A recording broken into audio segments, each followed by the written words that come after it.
In this course tonight, live 1 CE credit hour, Advanced Sectional Matrix Techniques. My name is Kevin Wahlberg, here with Garrison Dental Solutions. Been here for actually more than 21 years now. I have to update that. But yeah, I was their third employee here at the company and have enjoyed a wonderful couple of decades. Little Garrison Dental Solutions here in West Michigan is, for the last couple of years, has been rated as one of the 101 best and brightest places to work in all of West Michigan. So that's quite a wonderful thing. Great company, good family to work for. And over the course of the years, I've done a lot of different things here with the company, from working with product development, computer systems engineer. I still do quite a bit of systems work here. I'm in the marketing department currently, and the continuing education director. So helping to organize these courses, and then when it's a topic that I'm qualified for, then I can actually conduct it, like this evening. So we're going to have a good session here this evening. We've got a little bit of housekeeping that we're going to take care of first. And then, again, this is the advanced class, so if you're looking for tips and techniques or tricks for, and you're just getting started with a sectional matrix system, I would encourage you to go out to our website and check out some of the materials there. So we did do the basic sectional matrix course last month. If you would like a link to that, you can shoot us an email here and we can give you a link to the basic course. We're going to be talking, first of all, tonight about wide preps, and then just briefly about deep restorations. A little bit more time is going to be spent with MODs and back-to-back restorations, because back-to-back's actually the most commonly asked question that we get. And because we are live, it's a nice thing. We'll be able to do a nice Q&A session at the end. And, you know, if I'm able to demonstrate some of the answers to those questions, fantastic. If I can't answer them, we are well connected with a whole host of lecturing clinicians around the country, and I will reach out and I will get your questions answered for you. So for your CE, right after the course tonight, we're going to email you the course evaluation and quiz. Please fill those out completely and send them back in. Have those back to us by the end of the month. When we get those back, we'll email you your course attendance verification. And if you don't get that right away, I'll have the email address back up at the end of the session here. It's webinar@garrisondental.com if you've got questions about course credit and so forth. If you're an AGD member, there's a spot for you to put your AGD member number on that electronic form. Please do so, and we will send that into the AGD for you. All right, so first of all, tonight we're going to talk about wide preps. Whether it's a case like this one where it looks like there was a fracture of that cusp due to decay, or whether it's an old amalgam that you're taking out and suddenly you find it growing wider and wider as you're following the caries. Whatever the case may be, sometimes you find yourself with a pretty wide prep. And for a sectional matrix system, this used to be a real challenge. I've had doctors tell me a number of different techniques, anywhere from using a Toffelmeyer type retainer to do the initial restoration, and then following that up and recutting the contact area and using a sectional to get that nice tight sectional matrix contact. That's a lot of work. To, just taking these multiple steps in order to get the tooth restored. And fortunately, we've come up with a solution for that. Now, some of the things that we're going to talk about tonight, they will apply whether you're using a Garrison sectional matrix or not. Unfortunately, this is not one of those cases. With really wide preps, this is something that as far as I'm aware of, and I've got my hands on about every type of matrix system on the planet, that Garrison's really the only one that has a solution for the wide preps. And here we've got, you can see it all prepped out. You know, and you never know. Sometimes, you know, maybe the recommended procedure for this type of a case would be an onlay or a crown. But sometimes, you know, as you know, that there's monetary reasons that maybe a crown is not practical for that patient, or there's some other extenuating circumstances that make it where a direct restoration is going to be more a better fit for that particular case. So, you know, a lot of times I show that first slide, people going, well, shoot, I would just put a crown on that. Well, you can't always do that, as we know. So when you can't do that type of a restoration, you've got to do it direct.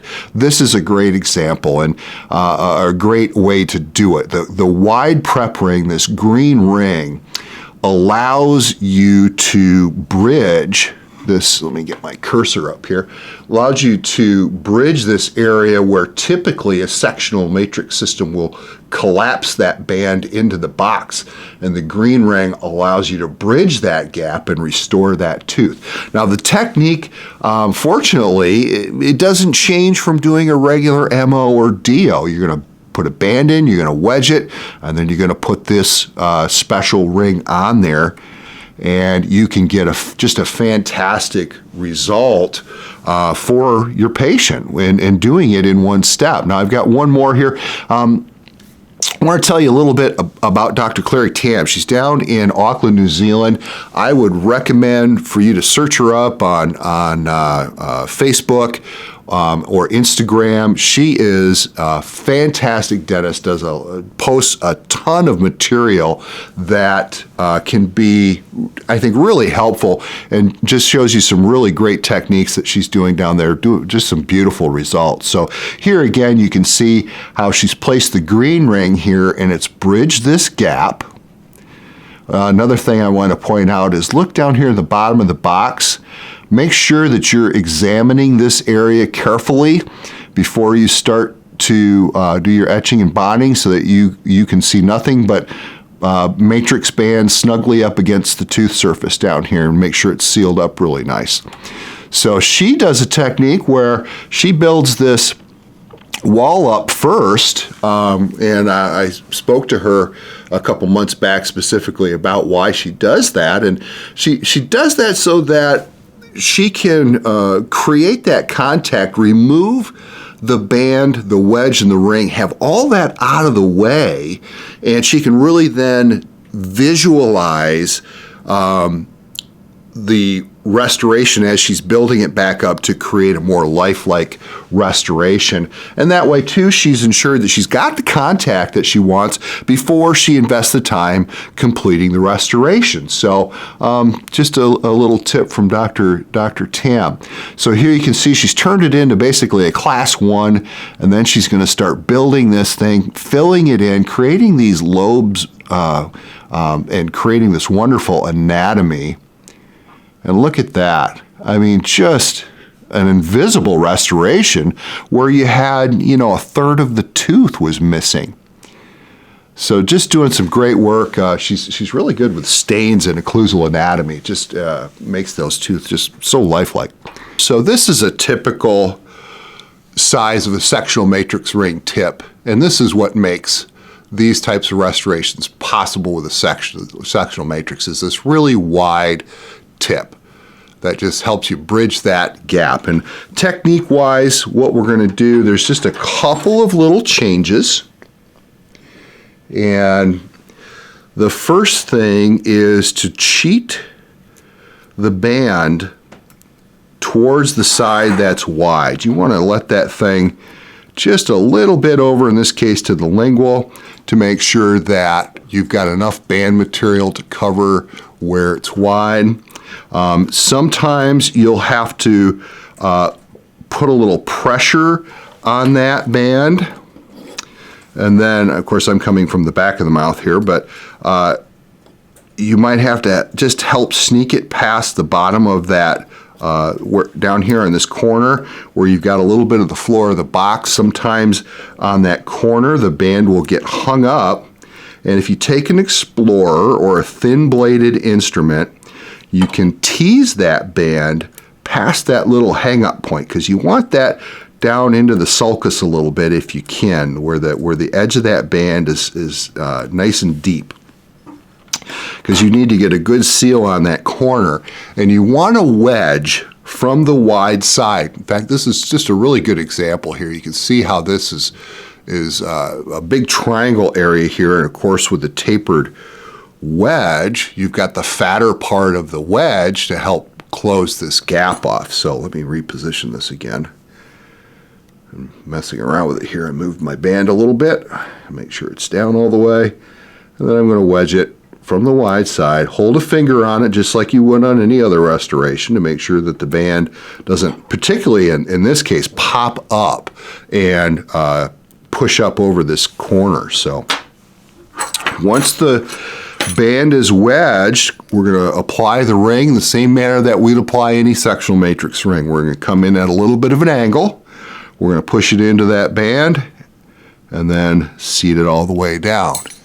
And you can see how nicely we've bridged this corner all the way around. We can then manipulate this band a little bit if we want to, depending on what the morphology was, if we need to extend this corner a little bit to recreate the prior anatomy, we can just give this band a little bit of a tug and get it into position. Make sure it's sealed up at the bottom before you start to fill it. So wide preps are not such a big deal anymore. And I showed you two cases.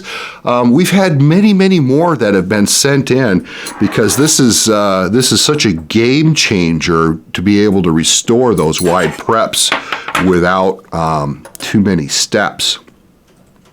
All right, let's get that out of the way. I'm going to go back to slides now, so you may want to shrink up the live video section. And let's talk about, before I jump into the back-to-backs and MODs, I want to talk just briefly about deep restorations. The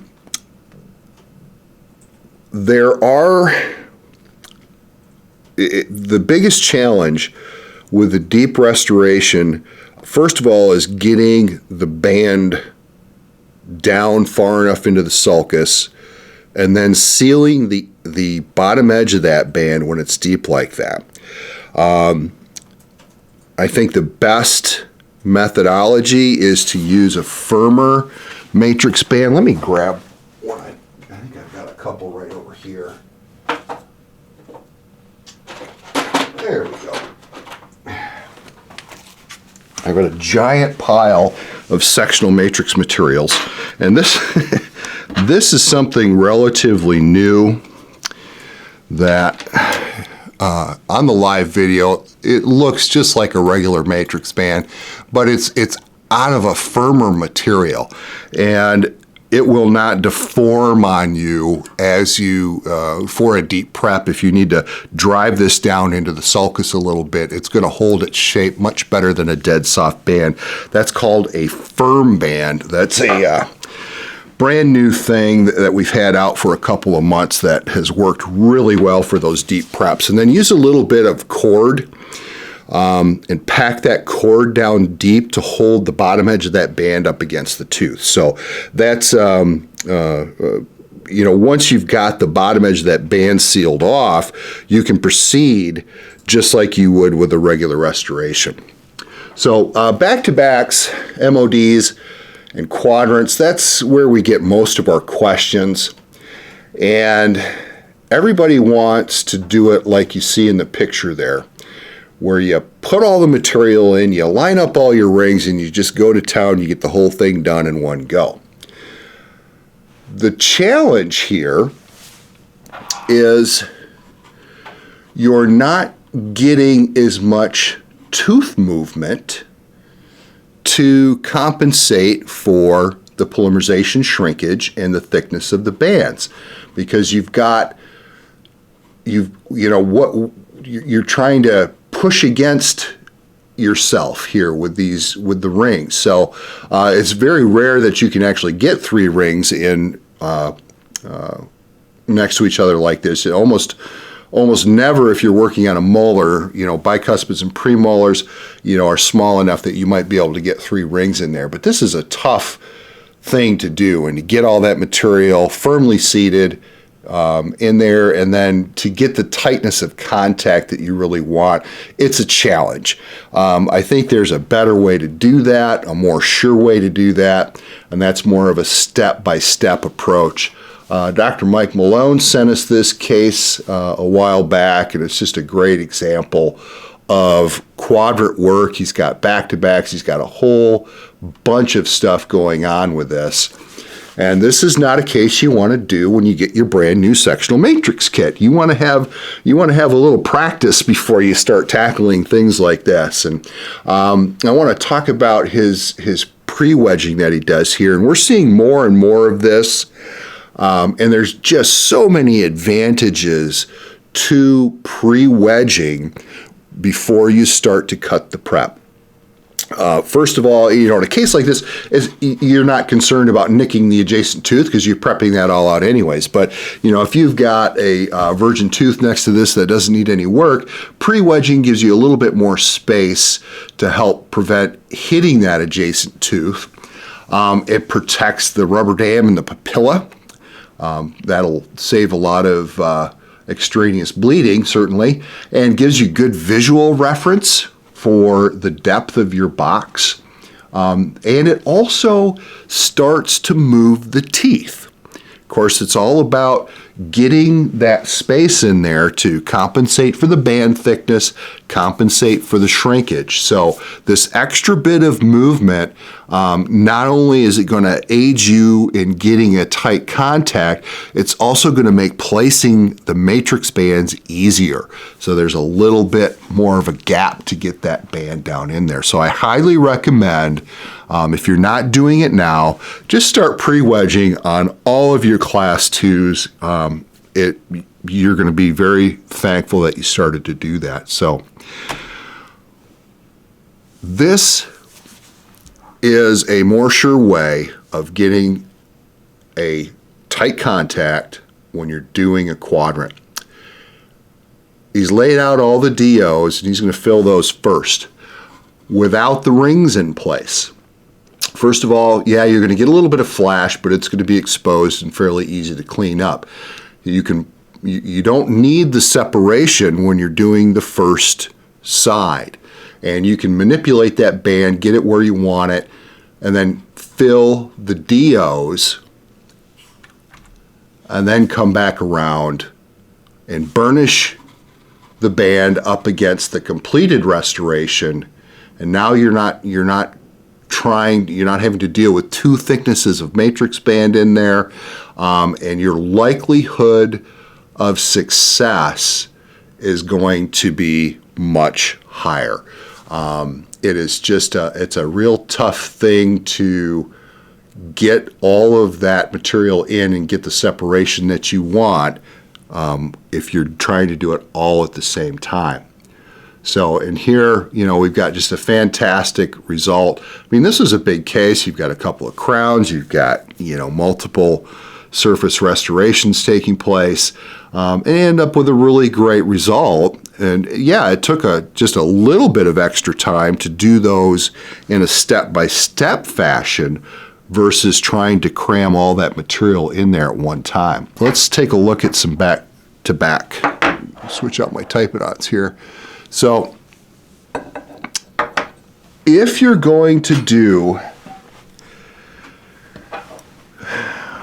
a back-to-back, let's say you've got, let's forget this MOD, let's forget the DO and forget this MO back here. Let's look at if we had adjacent lesions back-to-back, happens a lot, right? How do you get a good contact on this with a reasonable amount of time being spent? I'll show you a couple of things. With one back-to-back restoration, it's not too terribly challenging, and you can get a decent result, but there's doing it all at once, but there's a couple of little tricks.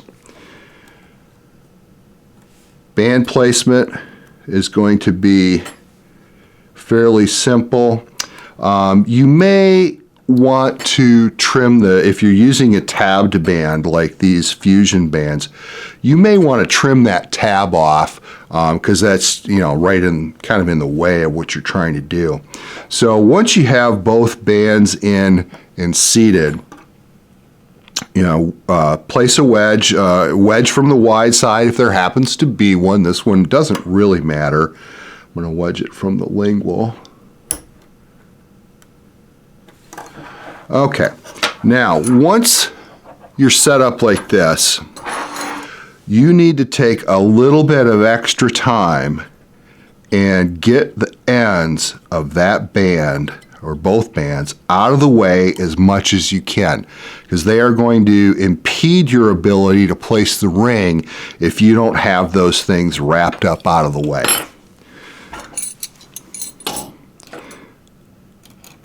Ring placement is the hardest part of this, is getting a ring between those bands. As you can see, I can barely clear that, and you might have to do a little wiggle back and forth here to kind of get around there. You may have to hold with your fingers some of those bands out of the way to get that ring seated in there. Once your ring is in position, I would recommend that you snug the wedge up just a little bit, because you're going to need all the separation that you can get. So again, we're ignoring these right now. This isn't there. We're only looking at this as if it were a straight up back to back.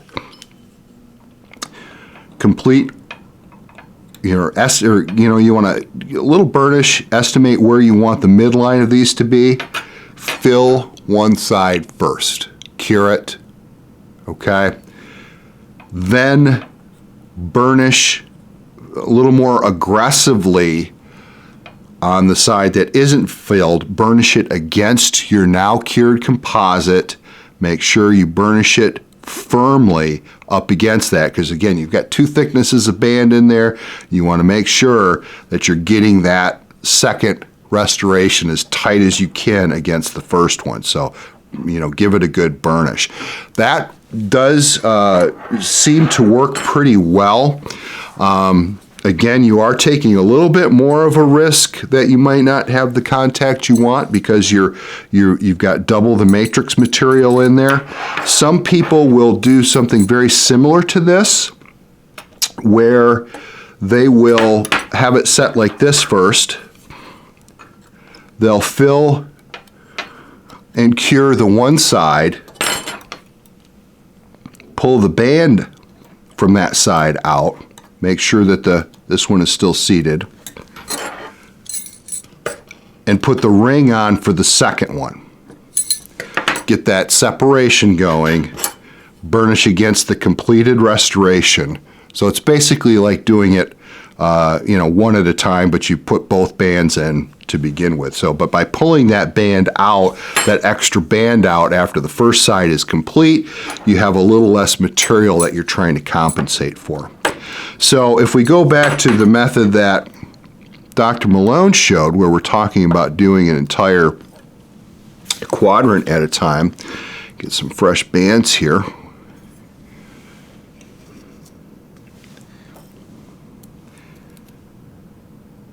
His way of doing that quadrant is doing all the DOs first without the rings.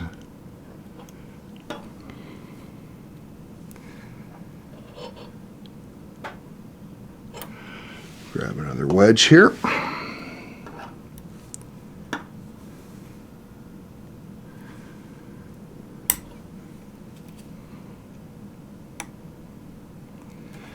So getting this in position just like this, approximate your midlines,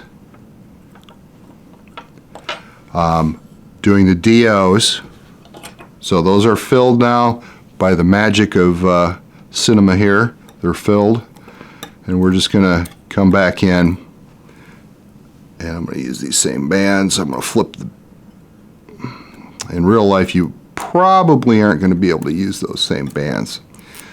They get a little bit biffed up. So now, even though I'm working on two different teeth, it's really similar. The ring setup is very, very similar to doing an MOD. I've got a short ring on the mesial. I've got the tall ring on the distal. But instead of an MOD, I'm doing an MO and an MO. I'm able, the rings are able to push this anterior tooth forward, the molar to the back. I'm getting the separation that I need, and I've only had to place rings one time. There are people that will do them one tooth at a time. I think you can do some things to kind of double up in there so that you're not having to take that much time to do it. I think doing the DOs and then doing the MOs with the rings is a good way to proceed on that. So again, just watch, understand that anytime you're doubling up the bands, now you've got two thicknesses that you have to compensate for, and that if you're trying to get more than two rings in there, as you can see here, it's just not possible. If we were trying to work on this premolar, there's no way. You can't. There's no way to put the ring in there that would allow you to have access to that tooth. So you're restricted from that standpoint. So, but a little bit of conservativeness when you're placing the sectional matrix system give you a much better likelihood of a quality result. So let's talk a little bit about reviewing a couple things here, just about there's not a whole lot of technique change when you're dealing with a wide prep if you've got the right material, which in that case being the green ring, the wide prep ring. The back-to-back quadrant stuff, you can, what we took a look at tonight, you can do that with any sectional matrix system. So I don't want to, represent that doing the first one where we did back-to-back with two bands. You can do that with other sectional matrix systems as well.